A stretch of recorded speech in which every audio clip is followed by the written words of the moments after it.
অন্তর্বর্তী সরকার অর্থাৎ ডক্টর ইউনূস সরকারের ডক্টর ইউনূস প্রধান উপদেষ্টার যে প্রেস উইং, সেই প্রেস উইংয়ের দ্বিতীয় ক্ষমতাধর ব্যক্তি ছিলেন আজাদ মজুমদার। আজাদ মজুমদার ছিলেন উপপ্রেস সচিব, আর প্রেস সেক্রেটারি প্রেস সচিব ছিলেন শফিকুল আলম। আজাদ মজুমদার তিনি নিজেও আন্তর্জাতিক মিডিয়াতে কাজ করেছেন, শফিকুল আলমও করেছেন। তিনি এই দায়িত্ব যখন শেষ করলেন, শেষ করার আগে শফিকুল আলম তারা মিলে একটা পত্রিকার বন্দোবস্ত করে ফেললেন সরকারে থাকতে, ক্ষমতায় থাকতে, এবং পত্রিকার যিনি মালিক তার যে দুদকে মামলা টামলা ছিল এই মামলাগুলোর সমস্ত কিছু সমাধান করে দিলেন, এবং মানে ঘোষণা হয়ে গেল, দায়িত্ব শেষ করার পরপরই ঘোষণা হয়ে গেল ডেইলি ওয়াদা ইংরেজি পত্রিকা বাজারে আসছে। সম্প্রতি তার ওয়েব ভার্সন বাংলাদেশে এসেছে। সরকারের দায়িত্ব ছাড়া 5 মাস হলো মাত্র।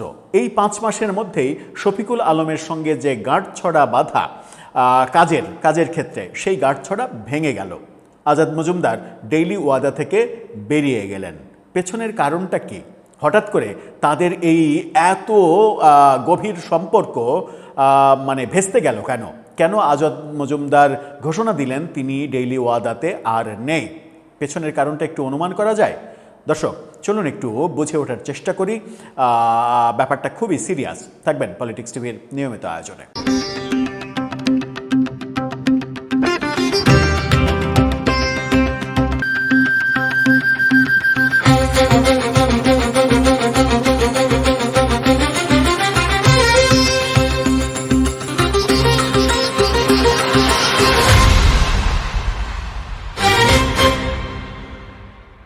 দর্শক, বলছিলাম আজাদ মজুমদারের কথা। ইউনূস সরকারের যে প্রেস উইং, সেই প্রেস উইংয়ের দায়িত্বে ছিলেন তিনি, এবং সেখানে উপপ্রেস সেক্রেটারি ছিলেন। সেই উপপ্রেস সেক্রেটারি যখন তিনি ছিলেন, তখন আমরা দেখেছি যে মানে অনেক কথা বলেছেন, অনেক বিষয়ে মন্তব্য করেছেন। এমনকি রয়টার্সের প্রতিবেদন নিয়েও তিনি খুবই বাজে বাজে মন্তব্য করেছেন।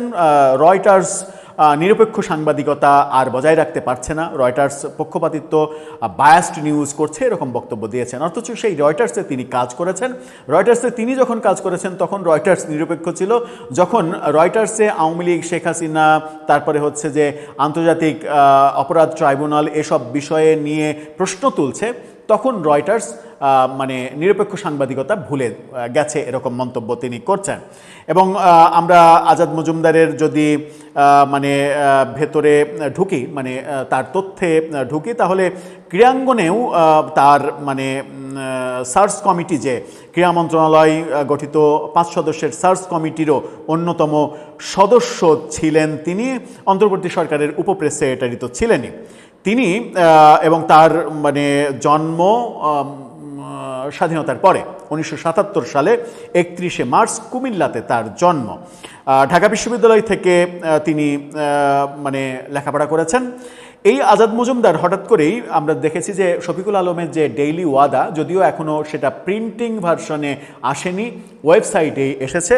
আসার পরেই ওয়াদা যেটা হয়েছে সেটা হচ্ছে যে তার ওয়াদা ঠিকঠাকভাবে পালন করছে, এবং বাংলাদেশে নিরপেক্ষ সাংবাদিকতার কথা বলে এবং ডেইলি স্টারের প্রতিদ্বন্দ্বী হতে এসেছে তারা, মানে ডেইলি স্টারের ধারে কাছে যাওয়ার মতো অবস্থাতেও এখনও তারা যায়নি, এবং তারা প্রতিনিয়ত বায়াসড নিউজ এবং এক ধরনের ডক্টর ইউনূস এবং মানে তার প্রিয় পাত্রদের মুখপাত্র হিসেবে কাজ করে যাচ্ছে ডেইলি ওয়াদা।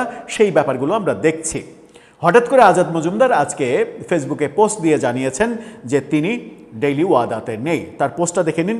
তিনি পোস্ট দিয়েছেন, জাস্ট এটুকুই, লেফট জব অ্যাট ডেইলি ওয়াদা। ডেইলি ওয়াদার তিনি নির্বাহী সম্পাদক ছিলেন। নির্বাহী সম্পাদকের পদ থেকে তিনি ইস্তফা দিলেন। ইস্তফা কেন দিলেন? মাত্র 1 মাসও হয়নি পত্রিকাটা ওয়েবসাইটে এসেছে, এখনও প্রিন্ট ভার্সনে যেতে পারেনি। এই সময় শফিকুল আলমকে একা রেখে তিনি কেন ছেড়ে দিলেন? তাহলে কি ভেতরে ভেতরে তাদের মধ্যে এক ধরনের যুদ্ধ শুরু হয়েছে? সেই যুদ্ধটা কি আধিপত্য বিস্তারের যুদ্ধ নাকি বোধোদয়ের যুদ্ধ? আজাদ মজুমদার কি বুঝতে পেরেছেন যে ডেইলি ওয়াদার আদতে কোনো ফিউচার নেই? তিনি কি এরকমটা ভাবছেন যে ডেইলি ওয়াদা হয়তো পত্রিকা হিসেবে টিকবে না?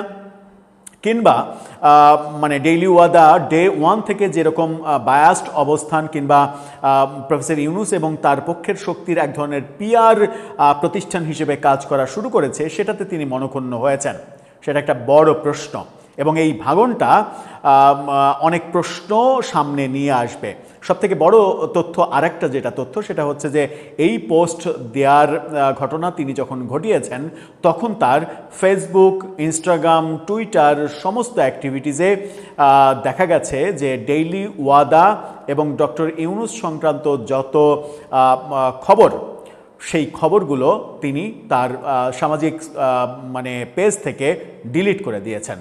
ফেসবুকে ডেইলি ওয়াদার একটি নিউজ, একটি প্রসঙ্গও নেই।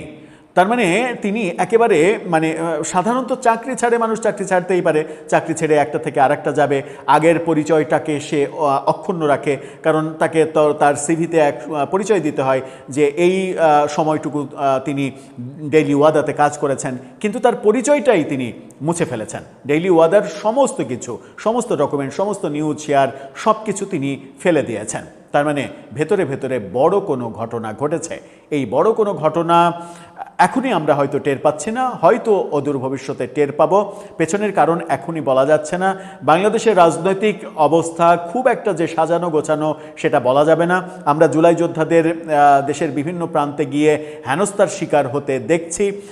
সেরকম অবস্থায় আজাদ মজুমদার কিংবা শফিকুল আলম, তাদের গ্রহণযোগ্যতা নিয়ে তো প্রশ্ন রয়েছে। এই দুইজন সাংবাদিক বিশ্ব গণমাধ্যমে, আন্তর্জাতিক গণমাধ্যমে কাজ করা এই দুইজন প্রফেসর ইউনূসের সরকারের সময় অতি রাজনৈতিক ক্যারেক্টার প্লে করতে গিয়ে অনেকখানি গ্রহণযোগ্যতা হারিয়ে ফেলেছেন। এখন হারানো গ্রহণযোগ্যতা তিনি ফিরে পাইতে চাচ্ছেন কিনা ওয়াদা ছেড়ে, সেটা একটা বড় প্রশ্ন। তবে সবথেকে বড় যে প্রশ্ন সেটা হচ্ছে যে প্রফেসর ইউনূসের পক্ষের মানুষদের মাঝে এই যে ভাঙন, এই ভাঙনটা প্রফেসর ইউনূসের জন্য বেশ পীড়াদায়ক। আমরা জুলাই যোদ্ধাদের ভাঙন তো অনেক দিন থেকেই দেখছি এবং এবার প্রফেসর ইউনূসের সঙ্গে কাজ করেছেন এই টিমের পুরোপুরি ভাঙন, এটা তার জন্য সত্যি একটা অ্যালার্মিং খবর হতে পারে। দর্শক, আপনার কাছে কি মনে হয়, কোন দ্বন্দ্বের কারণে এরকম অ্যাক্টিভিটিস দেখছি আমরা আজাদ মজুমদারের, যে তিনি সমস্ত পোস্টই ডিলিট করে দিলেন লেফট জব এই পোস্ট দেওয়ার আগে? সেই ব্যাপারে মন্তব্য জানিয়ে লিখতে পারেন আমাদের কমেন্ট বক্সে।